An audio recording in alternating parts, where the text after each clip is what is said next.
Why do you want to be executed? I have to be. As I will again. Warning, viewer discretion is advised. Brad Keith Sigmon. Brad Keith Sigmon was born on November 12, 1957, and for decades his life barely drew attention. He lived quietly in South Carolina, working odd jobs, blending into the background. But in 2001, that all changed because what started as heartbreak turned into one of the most violent double murders in the state's history. Sigmon had been in a relationship with a woman named Rebecca Barbare for nearly 3 years. They lived together in a small trailer, and for a time, it seemed like a normal life. But early in 2001, Rebecca ended things and moved in with her parents, David and Gladys Lark, at their home in Taylors, South Carolina. The breakup shattered Sigmon. He couldn't move on. Sigmon stalked Rebecca, begged her to come back, and convinced himself that if he couldn't have her, no one else would. On the night of April 26th, Sigmon drank heavily and used cocaine with a friend named Eugene Strube. He told Strube he planned to go to the Larks' home the next morning, tie up Rebecca's parents, and get her back by force. Strube backed out, but Sigmon didn't. The next morning, April 27th, Sigmon showed up at the Lark residence armed with a baseball bat. Inside, 62-year-old David was in the kitchen, and 59-year-old Gladys was in the living room. What happened next was horrifying. Sigmon attacked both of them, moving between rooms, swinging the bat again and again. Each victim suffered 9 blows to the head. Their skulls were shattered. The brutality was unimaginable. After killing them, Sigmon stole David's gun and waited for Rebecca to return home. When she walked in and saw the carnage, he aimed the gun at her and forced her into a Honda Passport. His plan was to flee to North Carolina with her as his hostage. But Rebecca refused to give in. As Sigmon drove, she jumped from the moving vehicle and ran for her life. Sigmon fired at her, but missed. She escaped, injured but alive. Within hours, police across the region launched a manhunt. Sigmon fled across state lines, but after 11 days on the run, he was captured in Gatlinburg, Tennessee. He was extradited back to South Carolina and charged with 2 counts of murder, kidnapping, and burglary. In July 2002, Sigmon went on trial and didn't deny what he had done. The jury heard how he admitted to killing David and Gladys Lark. Prosecutors called the murders brutal beyond comprehension and urged the jury to show him the same mercy he showed his victims. The defense pleaded for his life, pointing to his drug addiction and emotional instability, but the jury was unmoved. On July 20, 2002, they sentenced him to death on both counts. Over the next 2 decades, Sigmon's case moved through the appeal system. Every motion, every petition was denied. From 2005 through 2021, state and federal courts rejected his claims one after another. By 2025, only one outcome remained. On March 7, 2025, Brad Sigmon was executed by firing squad at the Broad River Correctional Institution. South Carolina had recently reinstated the firing squad as an alternative to lethal injection after drug shortages delayed executions for years. At 6:05 p.m., 5 volunteer prison employees raised their rifles, loaded with .308 Winchester rounds. A black hood covered Sigmon's head, and a white target was pinned to his chest. There was no countdown, only the crack of the rifles. Sigmon flexed his arms, heaved once, then went still. He was pronounced dead 3 minutes later. Reporters described the scene as quiet but chilling. One journalist from the Associated Press said there was a flash of blood and a jagged red mark where the bullet struck. Another noted that Sigmon's chest moved a few times after impact, but that he made no sound. His attorney, Gerald King, called it horrifying and violent, describing how Sigmund's arm quivered as though trying to break free from the restraints. In his final statement, read by his lawyer, Sigmund said he forgave everyone involved and called on Christians to end the death penalty. He said, "We no longer live under the Old Testament law but under grace and mercy." For his last meal, he requested fried chicken from KFC, mashed potatoes with gravy, biscuits, green beans, cheesecake, and sweet tea. Brad Sigmund's execution was historic because he became the fourth person in the United States to die by firing squad since 1976, and the first in 15 years. It also made South Carolina only the second state in modern times to use that method. At 67, he was the oldest person ever executed in the state's history. The case reignited national debate about capital punishment. Some called the firing squad more humane than lethal injection. Others said it was a step backward, a brutal relic from the past. For the Lark family, the debate mattered little. They had lost two loved ones in an act of senseless rage. Rebecca Barber lived, but she carried the weight of that day forever, haunted by what she saw in her parents' home. Brad Sigmund's story is one of obsession, violence, and consequence. It shows how love twisted by addiction and rejection can turn deadly, how one man's inability to let go destroyed 3 lives, and how, even decades later, the echoes of that morning in 2001 still linger in South Carolina's memory. Michael Dean Mahdi. In the summer of 2004, a young man named Michael Dean Mahdi turned the Southeast into a corridor of fear. By the time his rampage ended, 3 people were dead, and Mahdi's name was etched into the darkest pages of South Carolina's history. Mahdi was only 21 years old. He had grown up in Virginia, restless and reckless, drifting between odd jobs and petty trouble. But in mid-July 2004, something inside him broke. Over the course of just 3 days, he committed a chain of murders so cold-blooded that even hardened detectives struggled to describe it without emotion. The first killing happened in Brunswick County, Virginia. A drug deal went bad. Mahdi shot a man dead and fled the state before police could track him down. On July 15th, Mahdi reached Winston-Salem, North Carolina. He walked into a small convenience store where 29-year-old clerk Christopher Jason Boggs was working the night shift. There was no warning, no provocation. Mahdi pulled a gun, demanded money, and when Boggs hesitated, he shot him. A single round ended the young clerk's life. Mahdi took the cash and left calmly, as if nothing had happened. 2 days later, he crossed the border into South Carolina. There, the spree reached its peak. In Columbia, Mahdi carjacked a man at gunpoint, stole his vehicle, and drove it to a quiet farm in Calhoun County. That was where he met 56-year-old James Myers, an off-duty police officer who had spent his morning doing routine farm work and never saw the danger coming. Mahdi shot him, then poured diesel fuel over his body and set it ablaze in a failed attempt to erase the evidence. The brutality shocked even the most seasoned investigators. For the next 4 days, Mahdi was on the run. Federal and state agencies flooded highways and small towns with alerts. His face was everywhere, on TV, in newspapers, and across police bulletins. He had crossed 3 states and left behind 3 dead bodies. On July 21st, officers finally caught up with him in Florida. He was arrested without incident, ending one of the most violent fugitive hunts in the region's history. Mahdi was sent back to South Carolina to face justice for the murder of Officer Myers. In 2006, he was convicted and sentenced to death. The jury took little time to decide.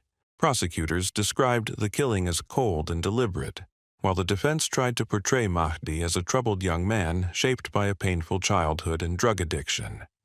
But it didn't matter. The sentence was ultimately death. After that, he was extradited to North Carolina, where he stood trial for the murder of Christopher Boggs. He was found guilty again and received life without parole. The Virginia killing remained untried but confirmed through Mahdi's later confession. Over the next 2 decades, Mahdi lived on death row, fighting one appeal after another. From 2017 through 2023, every court rejected his petitions.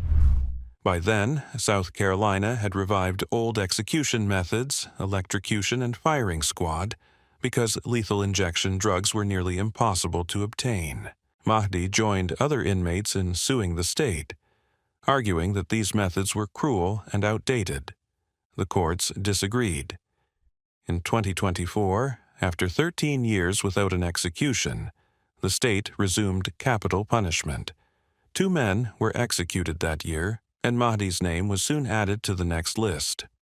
In March 2025, his warrant was signed. He had to choose how he would die, by lethal injection, electrocution, or firing squad.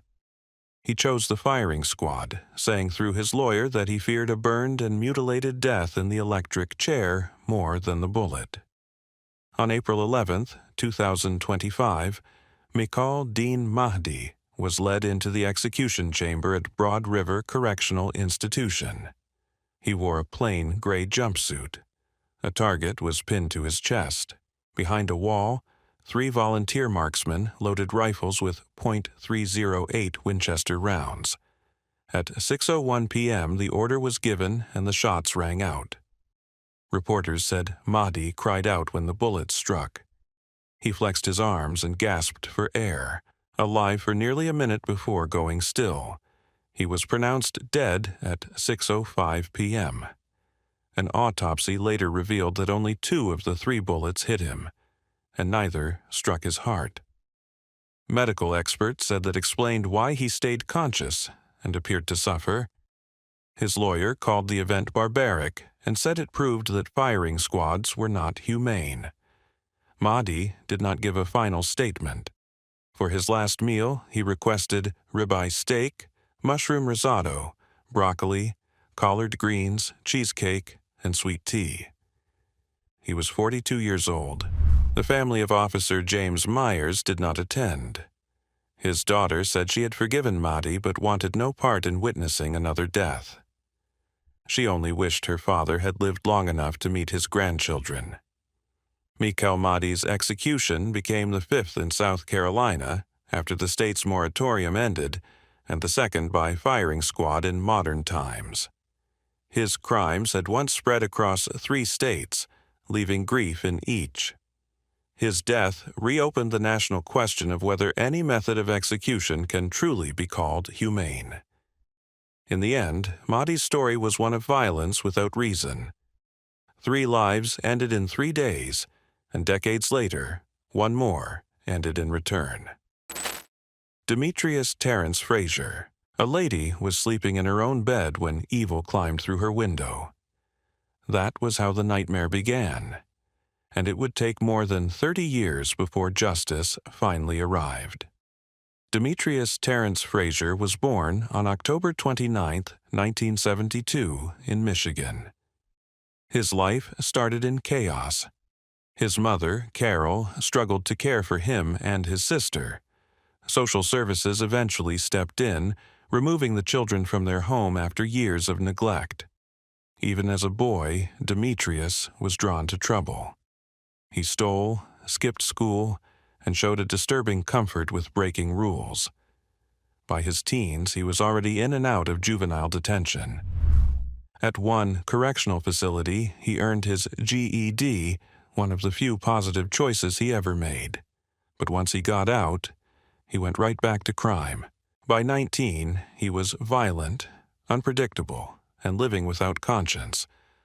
Between 1991 and 1992, Frazier committed 2 murders in 2 different states and left a trail of sexual assaults across Detroit that terrified women for months.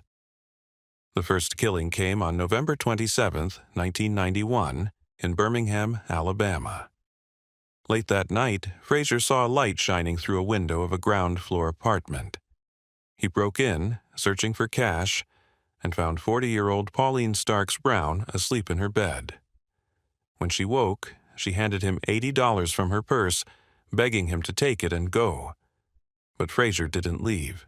He assaulted her, then shot her in the back of the head as she pleaded for her life. He stayed long enough to eat food from her kitchen before walking away. Pauline's co-worker found her body the next morning. She had 2 daughters and a newborn grandchild. Frazier fled north to Michigan, but his violence only escalated. On March 8, 1992, he cornered a 14-year-old runaway named Crystal Kendrick inside an abandoned Detroit house. When she tried to escape, he shot her in the head. Crystal had once been a bright, hopeful girl before being abandoned by her drug-addicted mother. Those who knew her never recovered from the guilt of not protecting her. Within weeks, police caught Frazier in Michigan. During questioning, he confessed to killing both Pauline Brown and Crystal Kendrick. Investigators also tied him to at least 8 other assaults in the Detroit area. He was convicted of 2 and received multiple life sentences for Crystal's murder and other crimes. Alabama prosecutors, determined not to forget Pauline Brown, charged him separately. In 1996, he was convicted of capital murder and sentenced to death. For nearly 20 years, he remained in Michigan's prison system since the state had abolished the death penalty. Then, in 2011, Michigan agreed to transfer him to Alabama so his execution could proceed. The move sparked outrage from critics who argued that Michigan should never have sent one of its residents to be killed in another state. Frazier's lawyers filed endless appeals, arguing he should serve life instead of facing execution. They even pointed to another Michigan inmate who was spared under similar circumstances. The courts rejected every attempt. When all appeals failed, they made a last desperate plea to Michigan Governor Gretchen Whitmer to bring him home. She declined, saying the case was now Alabama's responsibility. As the execution neared, Pauline Brown's family reflected on the decades lost. Her nephew, Curtis Starks Jr., described her as the heart of their family, a woman who made the best red velvet cake anyone had ever tasted. After her murder, he said he could not eat that cake for years. He planned to witness the execution himself, though his father, grandmother, and one of Pauline's daughters had all died before they could see justice served. On February 6, 2025, at Alabama's Holman Correctional Facility, 52-year-old Demetrius Frazier was strapped into the nitrogen hypoxia chamber. At 6:10 p.m., the gas began to flow. He took a few gasping breaths, then moved sporadically before going still. He was pronounced dead at 6:36 p.m. 13 minutes after the gas started, his heart had stopped. Frazier's last words were, "Let's go." Before that, he apologized to Pauline Brown's family and to the African American community, saying her death should never have happened. Then, bizarrely, he told reporters to contact a former detective, claiming he had falsely confessed to killing Crystal Kendrick, a claim easily dismissed given the overwhelming evidence. For his final meal, Frazier ordered from Taco Bell a beefy 5-layer burrito, a chicken chalupa supreme, crunchy beef tacos, chips and dip, and a Mountain Dew. Hours before the execution, he received a visit from his mother, his sister, and his attorneys. He became the first person executed in Alabama that year, and the 4th to die by nitrogen hypoxia since the method was introduced. Afterward, Alabama Governor Kay Ivey released a statement saying, "Rapists and killers have no place in society." Attorney General Steve Marshall called Frazier a monster who had finally faced justice. His lawyers disagreed. They condemned both the execution and Michigan's refusal to intervene, calling it a moral failure for a state that outlawed the death penalty decades ago. Demetrius Frazier's life ended the same way it had been lived, surrounded by controversy and pain. His crimes left 2 families destroyed, 2 states scarred, and an entire nation debating whether justice had truly been served. Pauline Brown, a hardworking mother simply sleeping in her own home, and Crystal Kendrick, a 14-year-old runaway who never had a chance to grow up. Both lost their lives to a man without mercy. More than 30 years later, their killer finally stopped breathing. For the families left behind, the wait for closure had lasted a lifetime. Marion Bowman, Jr. It was a cold February night in Dorchester County when fire crews stumbled upon a car still smoldering in the dark. Inside the trunk was the charred body of a young woman. Her name was Condi Louise Martin, only 21 years old, a mother, and full of life. The discovery shocked South Carolina.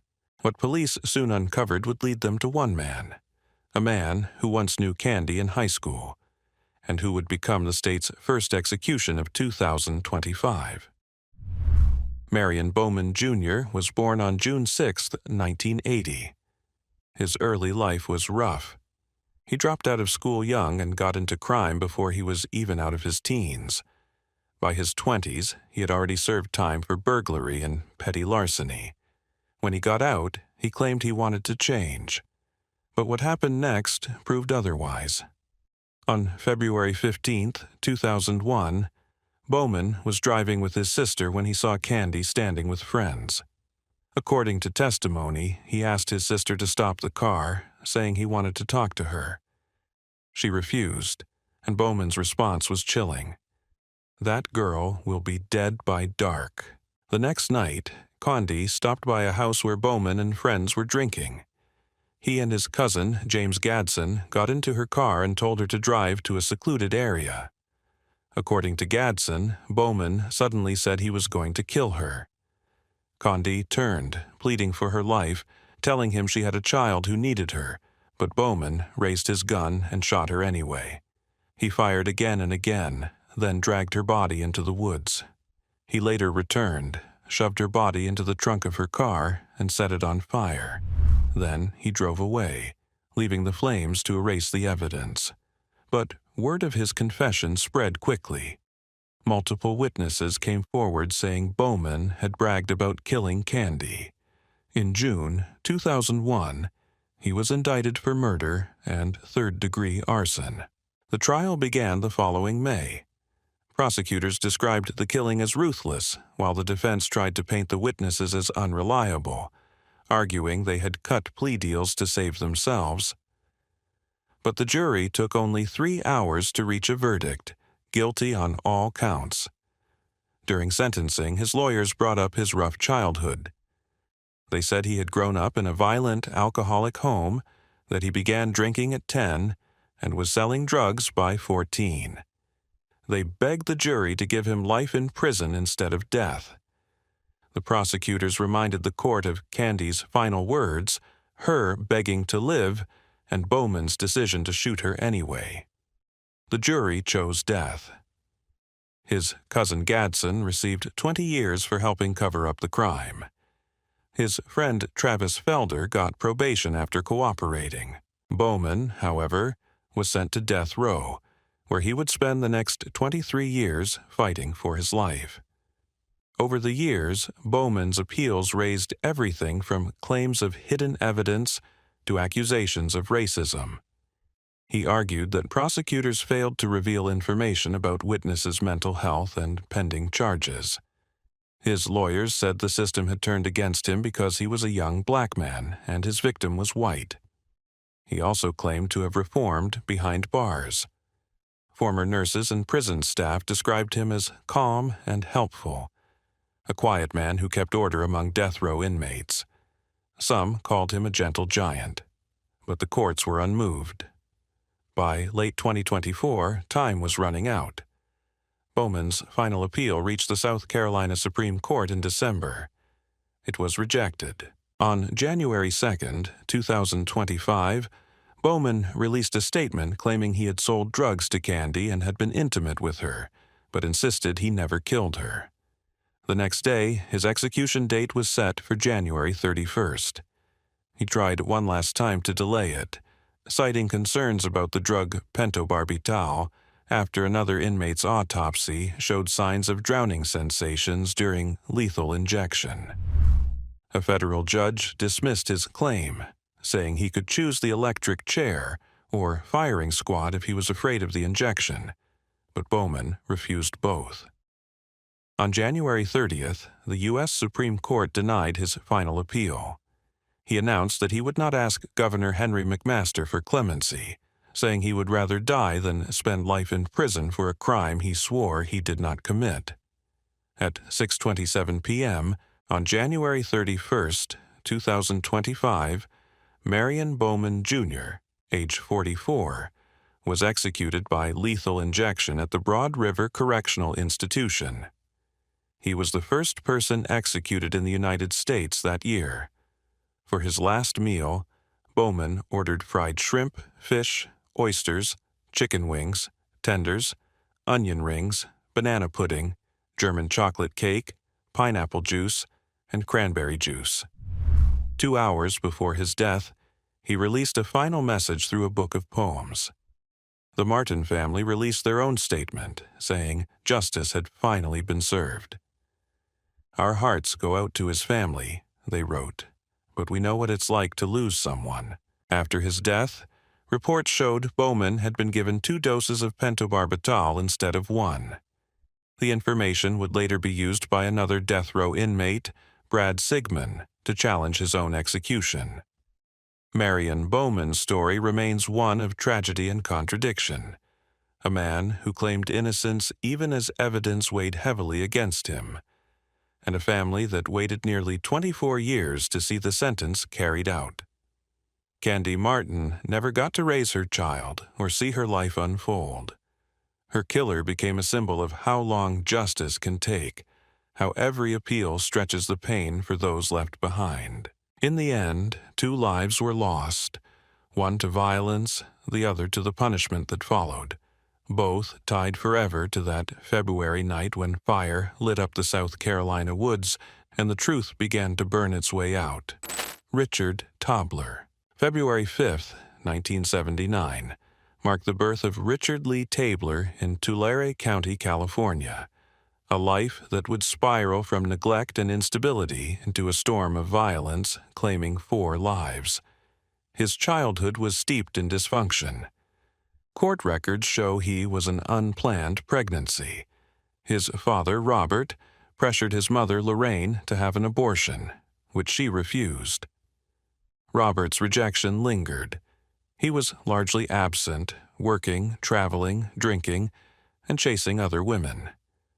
Richard's mother, meanwhile, was rarely home. When Richard was 10, she left entirely. He bounced between parents in Florida, Nevada, and California, never finding stability. School was difficult. He struggled with concentration, repeated 3rd grade, and had few friends. At 12, he was diagnosed with ADHD, but received no real support. Family members said he could be kind but had a quick temper, a warning sign of what was to come. In adulthood, he got engaged to a woman with a child, but the relationship ended before his arrest. His criminal record grew with convictions for burglary, escape, and assaulting a police officer. He served 3 years in prison, during which he developed a reputation for anger and defiance. In 2003, after violating parole, he escaped from a patrol car while handcuffed and later threatened to kill his parole officer's family. By late 2004, Tobler was living in Killeen, Texas, and planning what would become a 2-day killing spree. Between November 26th and 28th, 2004, he murdered 4 people in 2 separate double homicides. Tobler had worked at a nightclub run by 28-year-old Mohammed Amineh Rahmouni. They clashed after Rahmouni fired him, and according to Tobler, Rahmouni threatened his family over $10. That imagined slight became a death sentence. On Thanksgiving Day, Tobler lured Rahmouni and his friend, 25-year-old Haitham Frank Zayed, to a parking lot under the pretense of selling stereo equipment. His accomplice, 18-year-old soldier Timothy Payne, filmed the encounter. Tobler shot both men multiple times, dragged their bodies from the car, and shot Rahmouni again as he struggled to breathe. He stole their belongings, bragged about the killings, and the next night called the sheriff's office to boast, promising to kill again. 2 days later, he kept his word. Tabler had written a hit list of 11 people from Ramuni's club. From it, he chose 16-year-old Amanda Benefield and 18-year-old Tiffany Lorraine Dotson. He promised them drugs, drove them to a lake, and shot them both to death. He later told police he believed they had betrayed him, though no evidence supported that claim. After the murders, he taunted law enforcement again, threatening to kill more people if the club was not shut down. When police found the girls' bodies, they arrested Tabler and Payne soon after. Payne received life in prison while Tabler was sentenced to death. Even behind bars, Tabler's aggression did not stop. Between 2008 and 2012, he sent repeated death threats to Texas State Senator John Whitmire. He convinced a prison chaplain to smuggle out letters and even created an online blog issuing threats. But in the years that followed, something appeared to shift. By 2024, those who knew him claimed he had changed. His family said he became a different man, gentle, reflective, and religious. His cellmates described him as someone who shared food, mentored younger inmates, and even raised a small lizard in his cell for companionship.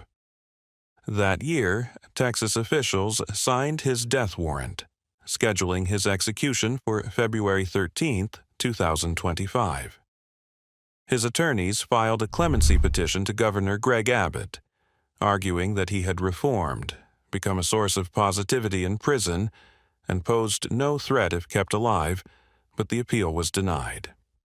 In his final days, Tabler chose not to delay the inevitable. He refused to pursue further appeals and accepted his fate.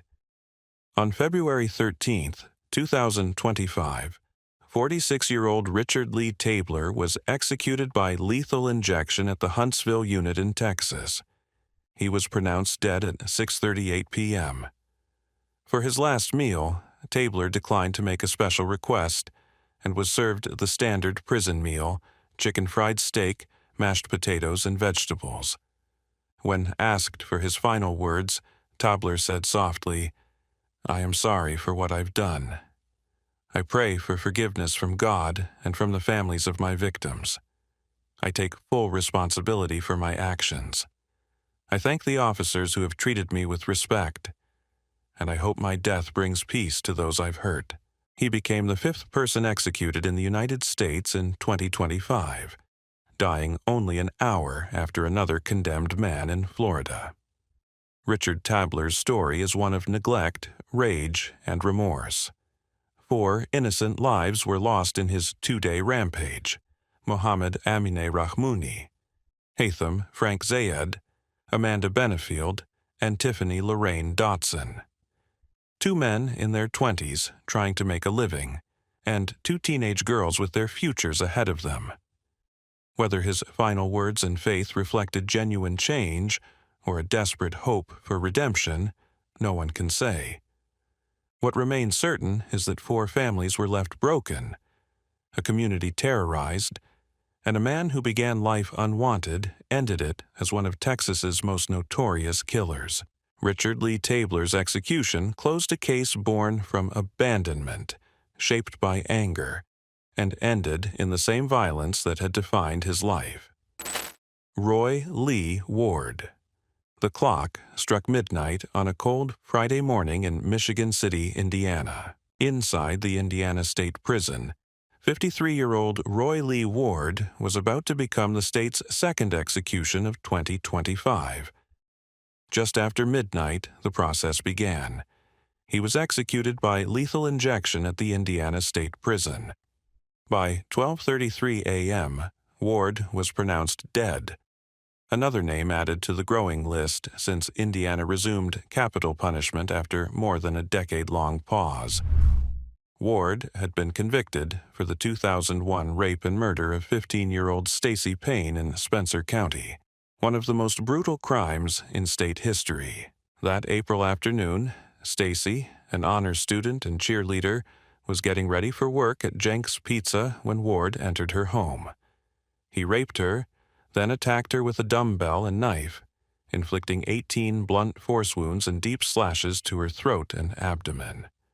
When officers arrived, Ward stood in the doorway holding a knife. Stacy was still alive but could not speak, tears running down her face as she struggled to breathe. Paramedics later said they had never seen anything so horrific. For Stacy's family, the pain never ended. Her mother told the parole board that 8,839 days of grief had passed since that day, and clemency would tell the world that Stacy's life didn't matter. Ward's conviction and death sentence had been reviewed repeatedly by state and federal courts, but none overturned it. In early 2025, the state parole board voted unanimously against clemency, and Governor Mike Braun allowed the execution to move forward. In his final days, Ward's attorneys described a man changed by decades of confinement. They said he became gentle, helpful to fellow inmates, and remorseful for his crime. He told his lawyer, "If my death gives Stacy's family peace, then that's what I want." For his final meal, Ward ordered from Texas Corral a hamburger, a steak melt, French fries, a baked potato with butter, 12 fried shrimp, a sweet potato, chicken Alfredo, and breadsticks. When asked for last words, Ward said, "Brian is going to read them." He was referring to his spiritual advisor, Deacon Brian Nosebush, who stood beside him in the chamber. The written statement was later released. Stacy Payne was full of life and had a bright future. I took that away. I wish I could change things, but I can't. I hate myself for what I did. If I could take all the pain I caused her family, I would. There is no excuse. I have asked God for forgiveness, even though I feel I don't deserve it. I hope my execution gives Stacy's family some peace. He ended by saying, "I have embraced God and believe His words are to live by. I hope He will continue with me on this next journey." Outside the prison, activists prayed and protested. Members of the Indiana Abolition Coalition read scripture, while others rang the Delaware bell, used at executions nationwide. Inside, the procedure went on without media witnesses. Ward's death reignited debate about Indiana's secrecy surrounding lethal injection drugs. Officials refused to disclose details about recent pentobarbital purchases, which cost hundreds of thousands of dollars per dose. Ward's attorneys had questioned storage practices and transparency, but withdrew their final appeal after receiving assurances of proper protocol. Attorney General Todd Rokita issued a brief statement afterward. The execution of Roy Lee Ward delivers accountability for the brutal rape and murder of 15-year-old Stacy Payne. Today, we honor Stacy's memory and bring long-awaited closure to her family. Ward became the second person executed in Indiana in 2025 and one of several nationwide that month. 5 men remain on Indiana's death row, but few expect another execution this year. Roy Lee Ward's final meal was heavy, his final words filled with regret, and his end quiet. Whether he died a monster or a man changed by faith is something no one can truly answer. What endures is the memory of a young girl whose life was stolen, and a state that decided 24 years later that the only way to balance that loss was through death itself. Samuel Smithers. They called him the Deacon of Death, a title that captured the chilling contradiction of Samuel Lee Smithers' life. By day, he was a deacon and custodian at First Baptist Church in Plant City, Florida, a married father and respected community member. By night, he was a predator who prowled Tampa's motels, targeting vulnerable women to kill. Born January 30th, 1953, in Tennessee, Smithers grew up in what relatives described as a brutal home. They claimed he was dropped on his head as a baby, hit with a shotgun during a robbery, and raised by an abusive father and a religiously fanatical mother who performed exorcism beatings. Whether these stories were true or not, they were later used to explain his capacity for cruelty. By his late 20s, Smithers was already showing signs of deep disturbance. Between 1973 and 1979, he married, had a son, and worked at a church. But in 1980, while volunteering as a firefighter, he set 3 fires in the same Tennessee church. When questioned, he admitted the arson excited him sexually. He even burned a woman's car, then knocked on her door with a fire extinguisher to help. He confessed, saying he felt like a hero, that twisted need to harm and then play savior would return years later, with human lives at stake. By 1996, Smithers had moved to Florida and resumed church duties. A year earlier, he had resigned after being accused of offering false community service verification in exchange for sex, but the scandal faded, and he quietly returned to his position. On May 12, 1996, he met 24-year-old Denise Elaine Roach, a Jamaican-born mother of 2 working as a prostitute. He paid her for sex, drove her to a rural property in Plant City, and strangled her to death. He dumped her body in a pond and later claimed it was an accident during a fight. 16 days later, he did it again. His second victim was 31-year-old Christy Elizabeth Cowan, a former nursing student and mother of 2. He met her at a motel, drove her to the same property, attacked her with an axe, and strangled her. When questioned, he claimed she tried to rob him, but it was another lie. The truth emerged when the property owner, Marion Whitehurst, saw Smithers cleaning blood and an axe in her carport. He told her it was animal blood. She called police. When officers arrived, he had cleaned the floor but could not erase the drag marks leading to the pond. There, they found Christie's body and nearby Denise's remains. Smithers was arrested that same day, May 28, 1996. Autopsies revealed both women suffered brutal head wounds, strangulation, and drowning.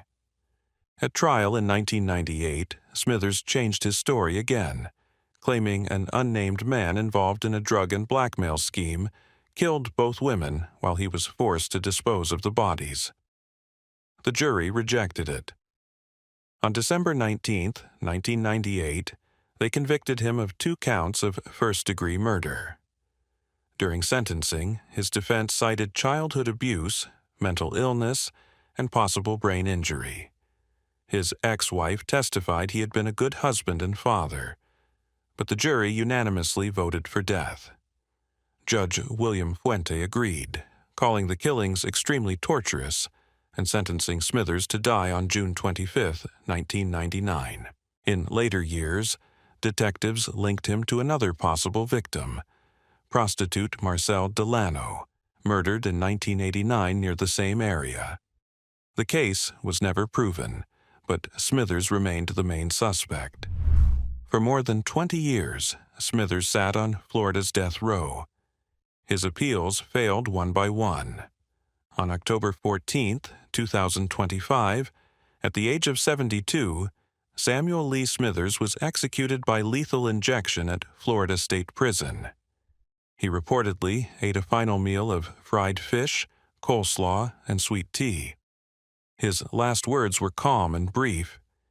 He apologized to the families of Denise Roach and Christy Cowan, saying he prayed they could forgive him, and ended by quoting scripture, "The Lord is my shepherd, I shall not want." He was pronounced dead at 6:14 p.m. Denise and Christy, both mothers struggling to survive, never got the chance to rebuild their lives. The deacon of death had hidden behind faith and respectability while preying on those society ignored. His case remains a haunting reminder that evil can wear a smile, attend church, and hold a Bible until one day it finally meets judgment. Lance Shockley, November 26, 2004. Thanksgiving weekend in Missouri. 2 men climb into a truck for what should have been an ordinary drive near Van Buren, but only one of them would survive the night. Lance Colin Shockley and Jeffrey Bayless, his sister-in-law's fiancé, were out driving when their truck crashed. Bayless died at the scene while Shockley walked away and disappeared into the darkness, leaving his friend's body behind. Inside the wrecked vehicle, investigators found beer cans and a tequila bottle. A blood smear marked the passenger side wheel well. The evidence pointed toward a drunk driving incident, possibly a hit and run, certainly vehicular homicide. Sergeant Carl Dwayne Graham, Jr. of the Missouri State Highway Patrol caught the case.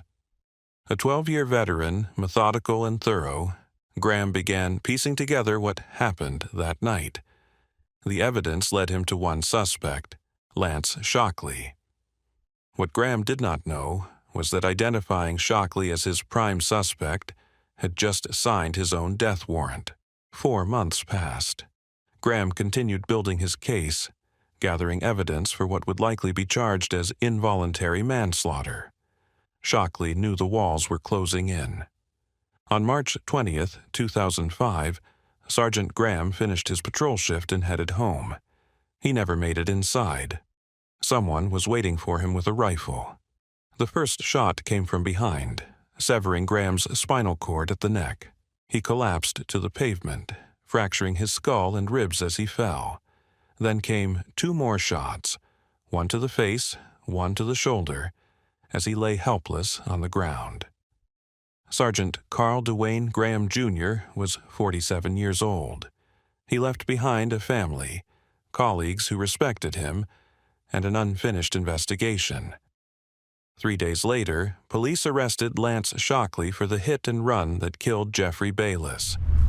Almost immediately, they connected him to Graham's murder as well. The motive was obvious: kill the investigator, stop the investigation. But it did not work. Shockley was charged with first-degree murder and armed criminal action. Prosecutors filed notice they would seek the death penalty. Under Missouri law, first-degree murder carries either life without parole or execution. The trial did not begin until March 2009, 4 years after Graham's murder. By then, Shockley was 32 years old, and the Graham family had been waiting 4 long years for justice. The case seemed straightforward. The prosecution argued Shockley had clear motive. Graham was investigating him for vehicular homicide, and killing the lead investigator might derail the case. The defense claimed Shockley was innocent, that someone else must have killed Graham, but the jury did not buy it. After 3 hours of deliberation on March 27, 2009, they found Shockley guilty of first-degree murder. The Graham family called it an answer to their prayers. But the penalty phase created an unusual problem. The jury deadlocked. They could not unanimously decide between death and life without parole. Under Missouri law, when a jury deadlocks on sentencing in a capital case, the decision falls to the judge.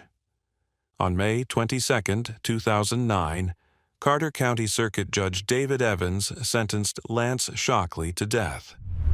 According to his lawyer, Shockley received the news calmly. Missouri's Attorney General and Captain Billy Chadwick of the Highway Patrol both stated the sentence was appropriate and fair. Then began the long wait. Shockley filed his first appeal in April 2013. The Missouri Supreme Court rejected it 4 months later. In 2014 and 2016, the U.S. Supreme Court denied his petitions. In 2017, Circuit Judge Kelly Parker turned down his post-conviction appeal. In 2019, the Missouri Supreme Court again upheld both his conviction and sentence. 16 years after Graham's murder, on March 31, 2025, the U.S. Supreme Court denied Shockley's final appeal. That same day, prosecutors filed a motion requesting an execution date. 3 months later, on June 25, 2025, the Missouri Supreme Court issued the death warrant for October 14, 2025.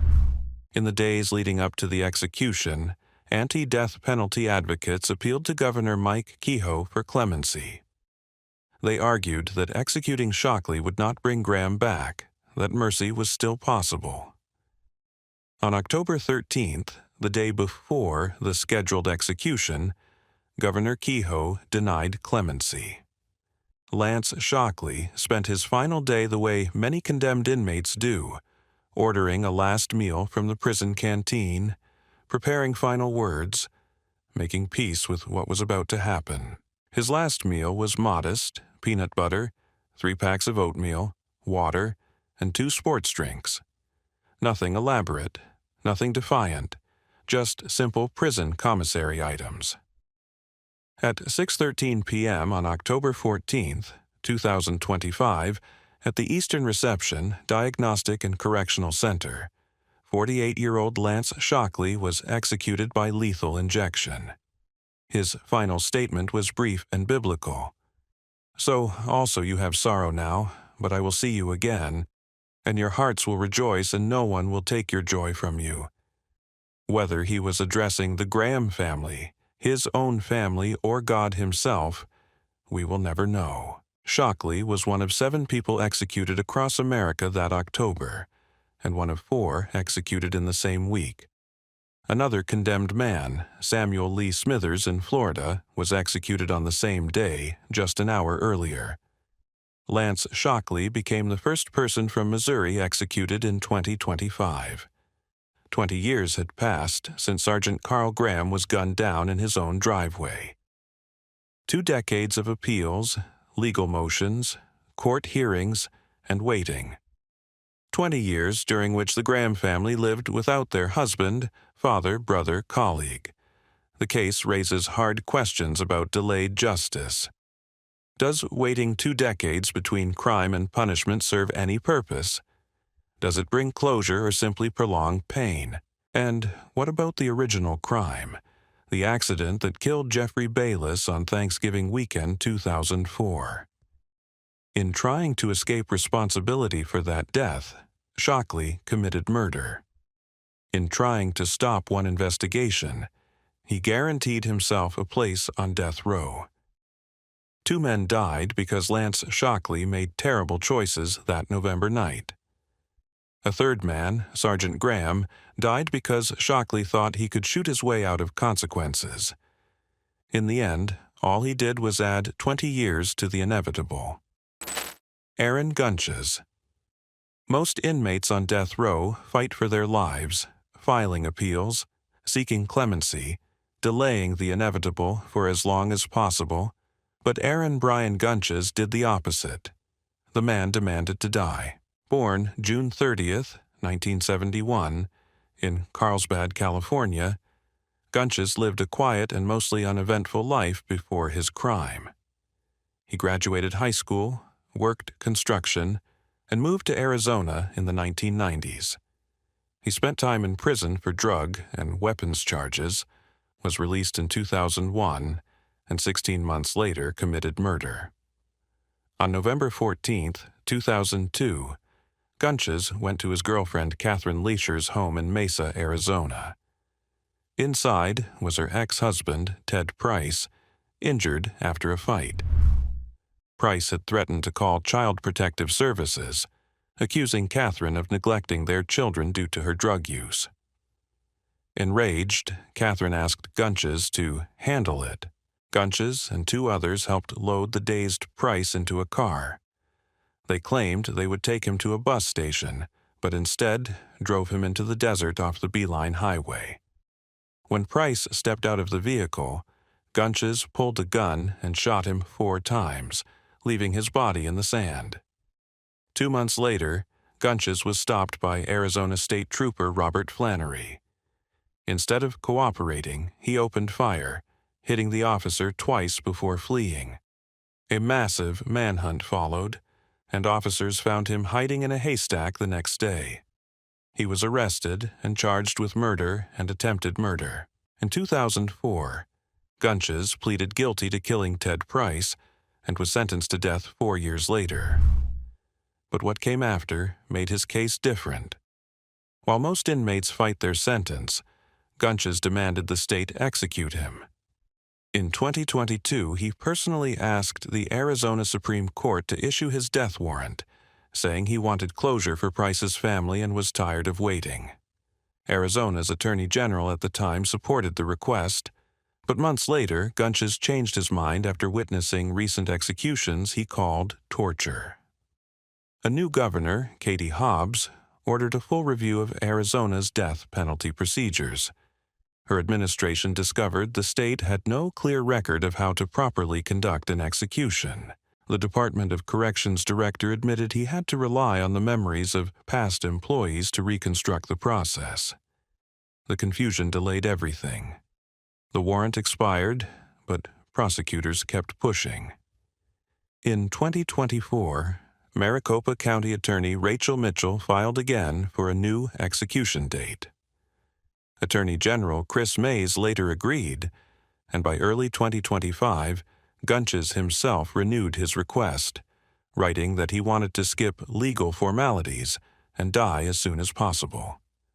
The Arizona Supreme Court granted the warrant, setting his execution for March 19, 2025. Gunches refused to file any appeals. He wanted it over.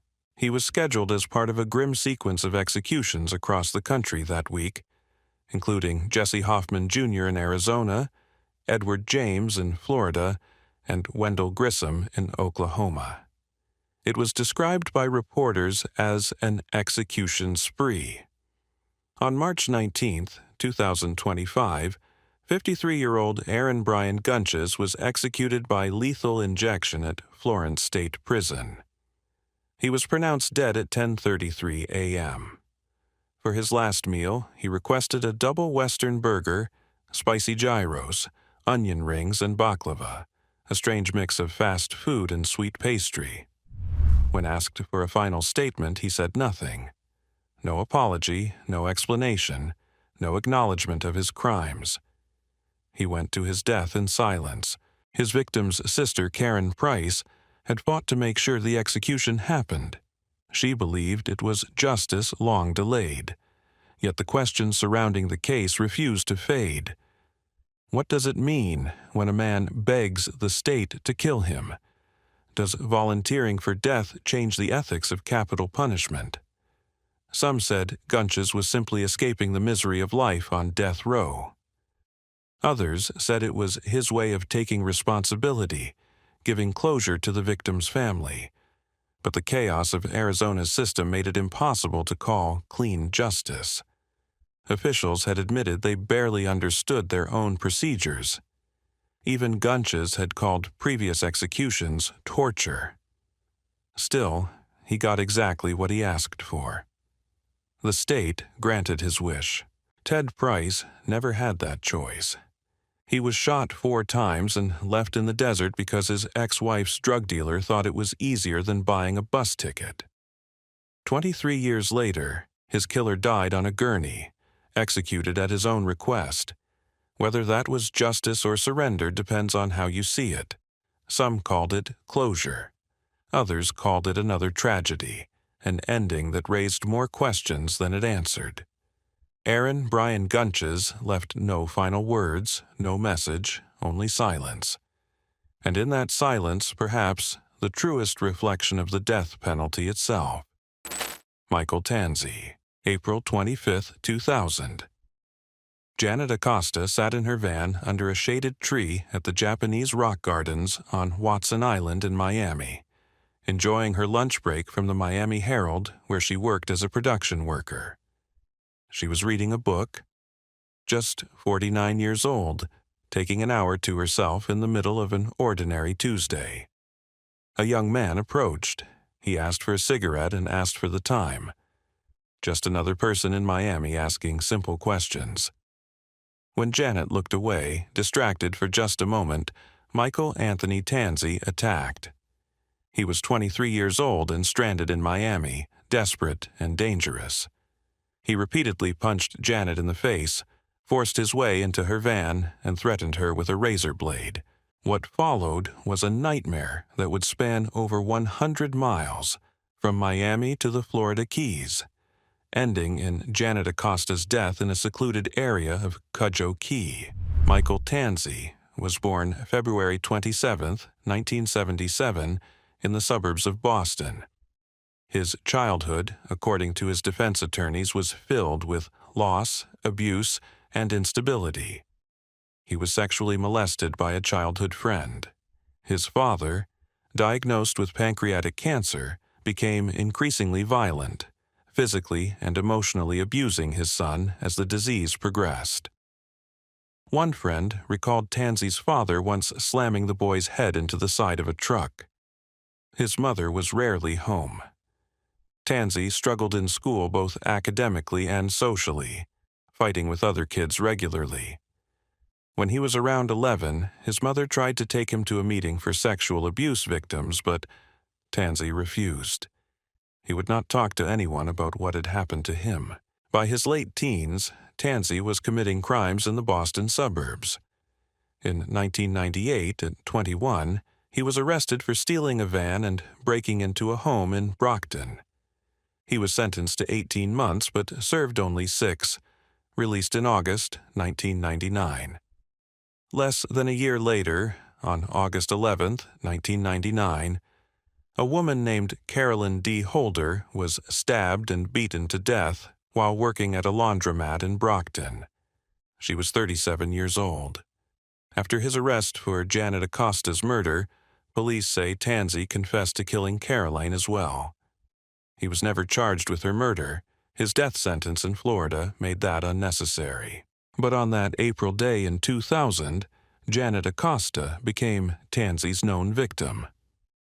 After attacking Janet in her van, Tansey drove to Homestead, Florida, where he stopped at a gas station. He bound and gagged her using rope and a towel he found in the vehicle.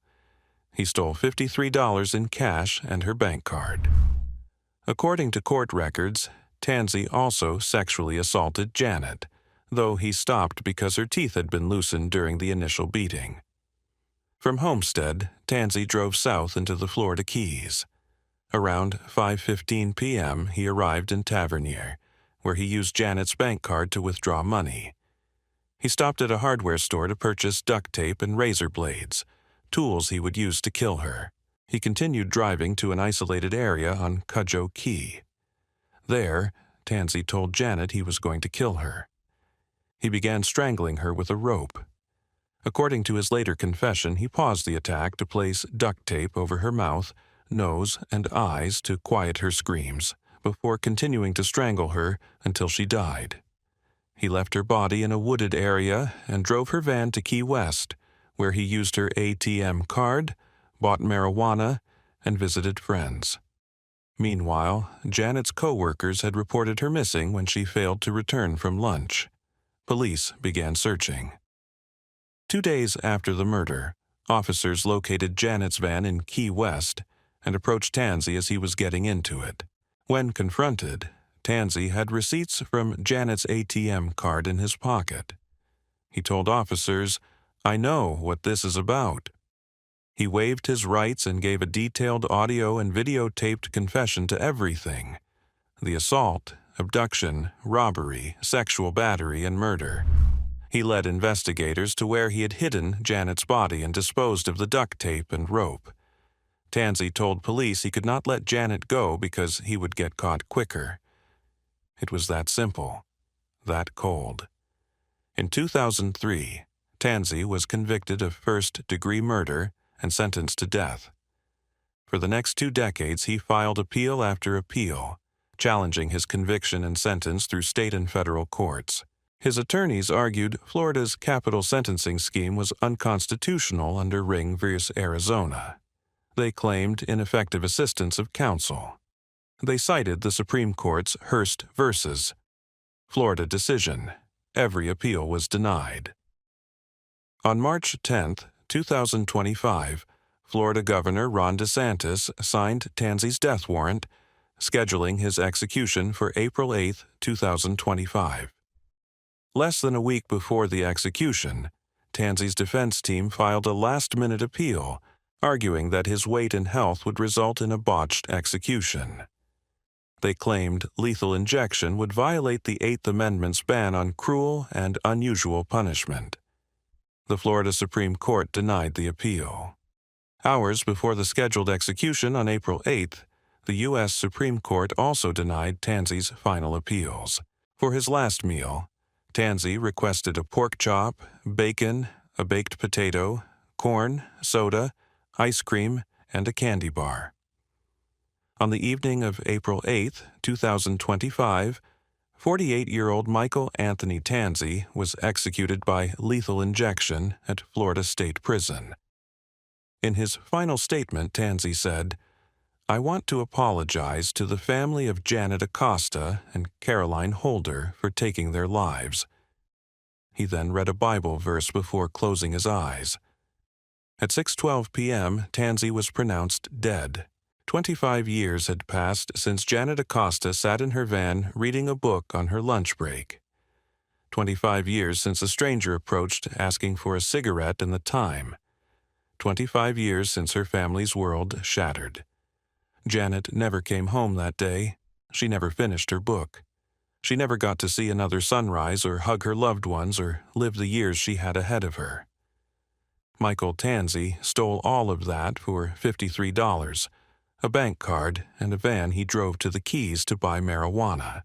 And in his final moments after 2 decades of appeals and legal maneuvers, he offered an apology to the families of the 2 women he had killed. Words that came far too late to matter. Wendell Grissom, November 3, 2005. A quiet evening in Watonga, Oklahoma. Inside a small home, 23-year-old Amber Matthews was visiting her friend Drew Kopp and Drew's 2 children. None of them knew 2 men were driving through Blaine County that night, looking for a house to rob. Their home was chosen at random, and within minutes Amber would be dead, while Drew fighting for her life. Wendell Arden Grissom was born October 11, 1968, in Fort Cobb, Oklahoma. He grew up poor, with little education, and early struggles that shaped his life. School never made sense to him. He dropped out young, turned to alcohol and other substances, and drifted through adulthood without direction. His arrest record included minor crimes, but nothing that hinted at the horror he would one day cause. According to later records, Wendell likely suffered from brain damage and cognitive impairments that were never diagnosed. He was impulsive, slow to learn, and often detached from reality. Still, none of that excused what happened next. That November night, Grissom and his friend Jesse Floyd Johns were driving around looking for a house to rob. They saw one with the lights on and decided to break in. They had no idea who lived there. It was simply the house they picked. They entered through an unlocked door. Inside were Drew, her children, and Amber Matthews. When Drew tried to flee with her kids, Grissom shot her several times in the chest, back, and arm. Somehow, bleeding and in pain, she escaped through the darkness to a neighbor's house and called for help. Her bravery saved her children's lives. Amber never had that chance. Grissom found her hiding in a bedroom. She didn't fight, didn't scream, she was simply terrified. He aimed and pulled the trigger. Amber died instantly. The shot was close range and deliberate. Prosecutors later said it was meant to silence her forever. Grissom and Johns fled in Drew's vehicle, which was found abandoned hours later. Police quickly tracked them down using fingerprints and ballistics. Both were arrested and charged with murder, attempted murder, burglary, and firearm possession. Johns accepted a plea deal for life without parole, and Grissom went to trial. His lawyers didn't deny what he did. They argued he was drunk, cognitively impaired, and incapable of premeditation. They begged the jury for mercy. But prosecutors painted him as cold-blooded, reminding jurors that Amber was shot after Drew had already fled. There was no confusion, only intent. In 2008, the jury convicted Wendell Grissom on all charges and sentenced him to death. Years later, as his execution neared, doctors revealed evidence that had never been presented at trial. Brain scans showed neurological damage that impaired judgment and impulse control. Several jurors later said they might have voted differently if they had known. Grissom's lawyers filed a clemency request, saying the jury had been denied crucial information. The Oklahoma Pardon and Parole Board denied it 4-1. Governor Kevin Stitt refused to intervene. Religious leaders spoke out. Civil rights advocates called the case a moral failure. They said Oklahoma was preparing to execute a man with documented brain damage. But the date stood. On March 20, 2025, Wendell Arden Grissom was executed by lethal injection at the Oklahoma State Penitentiary in McAlester. The process began at 10 a.m. and ended at 10:13. Witnesses said he appeared calm. In his final words, he apologized to Amber Matthews' family and to Drew Kopp, saying, "I was drunk. I was high. I was out of my mind." He expressed remorse, asked for forgiveness, and prayed for peace. Grissom declined to request a special last meal and was served the standard prison tray that morning: meatloaf, mashed potatoes, vegetables, bread, dessert, and a drink. Among the witnesses was Drew Kopp, the woman he shot 20 years earlier. She survived that night and came face to face with the man who nearly killed her. Afterward, she told reporters his apology sounded sincere but came far too late. She still carries the scars of that night, both visible and emotional. Amber Matthews had just turned 23, barely beginning her adult life. Her child grew up without a mother. Drew's children grew up knowing their mother had almost been killed protecting them. Grissom's execution was the first in Oklahoma in 2025, and the 128th since the state reinstated capital punishment. The case left haunting questions. Should someone with brain damage be executed? Should the jury have been told the full story? Some say justice was served, that intoxication and neurological issues cannot excuse such violence. Others say the system failed, executing a man whose brain was broken long before the crime. What remains undeniable is the loss. Amber Matthews is gone. Drew Kopp lives with trauma that will never fade.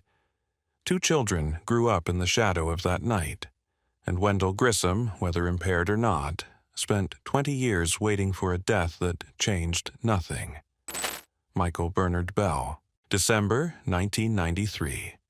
A cold-blooded act of revenge that would set in motion a 32-year journey to the execution chamber.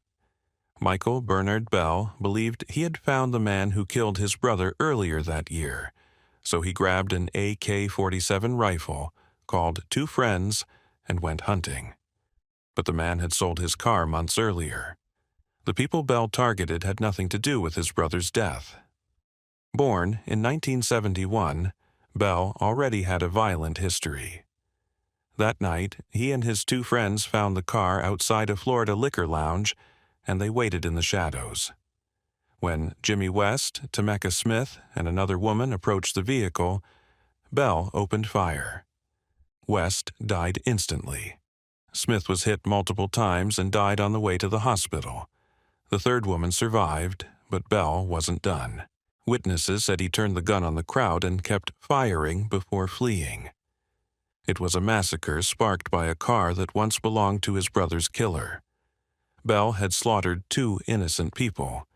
He evaded capture for nearly a year before his arrest in 1994.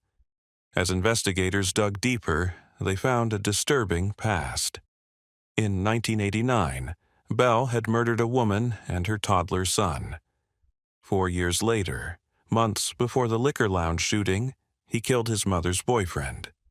In total, Bell was responsible for 5 murders: the woman and her child in 1989, his mother's boyfriend in early 1993, and Jimmy West and Tameka Smith that December. For the last 2 killings, he received a death sentence. Over the next 3 decades, Bell's attorneys filed countless appeals, arguing errors in witness testimony and the fairness of his trial. Each court rejected their claims. Florida's Supreme Court upheld his conviction, and on December 10, 2025, the U.S. Supreme Court denied his final appeal. There were no more delays. His execution was set. Prison officials said Bell woke up early that morning. For his last meal, he ordered an omelet, bacon, home fries, and orange juice, a simple breakfast for his final day alive. He met with a spiritual advisor but had no visitors. No family came to say goodbye. No friends offered comfort. At 6:25 p.m. that evening, 54-year-old Michael Bernard Bell was executed by lethal injection at Florida State Prison near Stark. When the warden asked if he had any last words, Bell said, "Thank you for not letting me spend the rest of my life in prison." No apology to the families of his victims. No remorse for the woman and toddler he killed. Just a cold gratitude for the end. As the drugs began to flow, Bell stared at the ceiling, eyes open. Within minutes, his breathing slowed. At 6:25 p.m., he was pronounced dead. Bell became the 8th person executed in Florida in 2025. His death was part of a nationwide surge in executions. By December, the United States had already surpassed the previous year's total. Florida led the country with 8 executions, followed by Texas and South Carolina. Experts attributed the rise to aggressive governors and attorneys general eager to clear old death row cases. John Bloom, director of the Cornell Death Penalty Project, said, "Many of these people have been in the system for decades. Now, state executives want to execute them." He also noted President Donald Trump's renewed push for capital punishment, encouraging states to act swiftly. Michael Bell's case revealed the worst of both man and system. He murdered 5 people, including a toddler, 2 innocent strangers, and his mother's partner.